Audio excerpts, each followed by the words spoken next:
Now, carrying this thing a little further, in the BBT edition of the Bhagavad Gita, there's a picture of a cow being killed. You mean the BBTI, the adulterated BBT? I'm talking about the recent Bhagavad Gita that they printed has a picture of a cow being killed. Yes. The cow has the head of a human being, and the cow killer has the head of a cow. Complete concoction.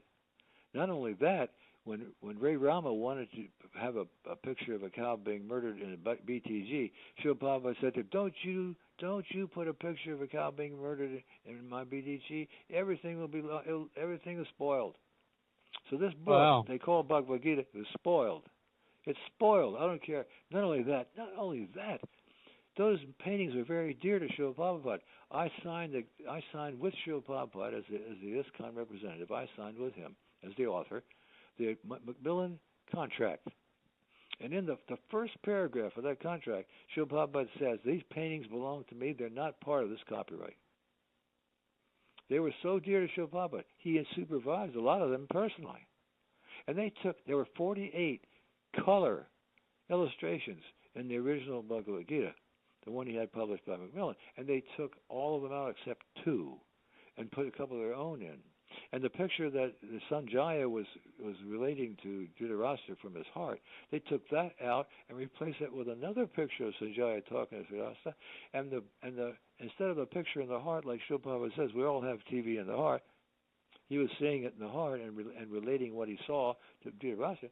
Instead of that, they took the picture out of his heart and put it in a bubble above his head like a cartoon. Oh yeah, some sort of genie. Yeah, right. So look, if you get into it, you'll see that the infiltration, and that was back in the 70s, right?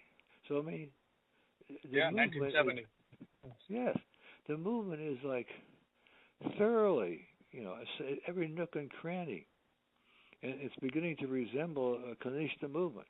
I mean, the Gaudiya Math has their bead bags and their deities and their temples and their books and their japa beads, but their Srila Prabhupada said in 1972 lecture, he said, I have personal experience of a great institution being lost by the whimsical behavior of disciples who neglected the order of their spiritual master, and everything was lost.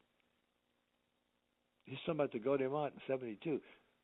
The Gaudiya Math was lost in 36 because our Param Guru, Bhaktisiddhanta Thakur, told him, you have a GBC. He never said to be an Acharya. But the first thing they did as soon as he passed away was start fighting over who's the next Acharya. They disconnected. You see, the connection with the spiritual master is through following his instructions. If you don't follow his instructions, you lose your connection. It's simple. It's very simple. Very logical. So the Gaudiya Math lost their connection with Bhaktisiddhanta back in 1936, but they're still going on. They've got the temples, they've got their deities, they've got the books, they've got, they're going on, but they're Kanishtas.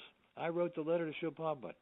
I took a chance. He didn't want us criticizing his brothers, his godbrothers. But I wrote a letter to Srila Prabhupada.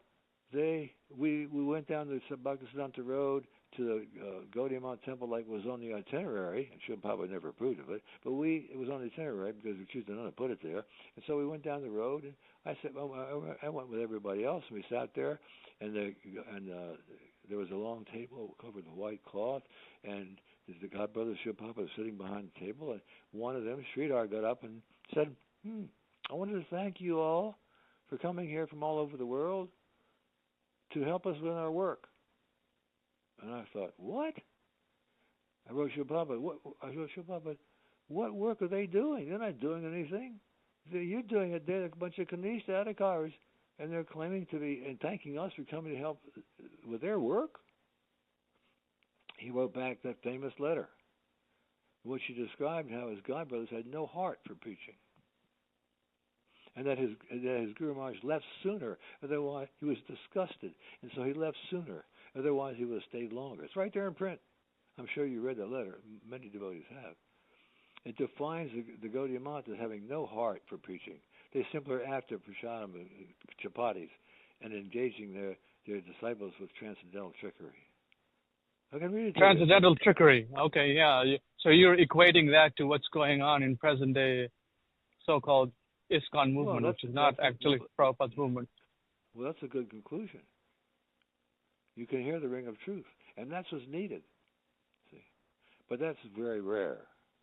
There's a lot of other noise, and a lot of worship of persons who are really not qualified. But what can I say? It's all become a joke as far as Srila Prabhupada is concerned. He's not the center. They put all these other people in the center.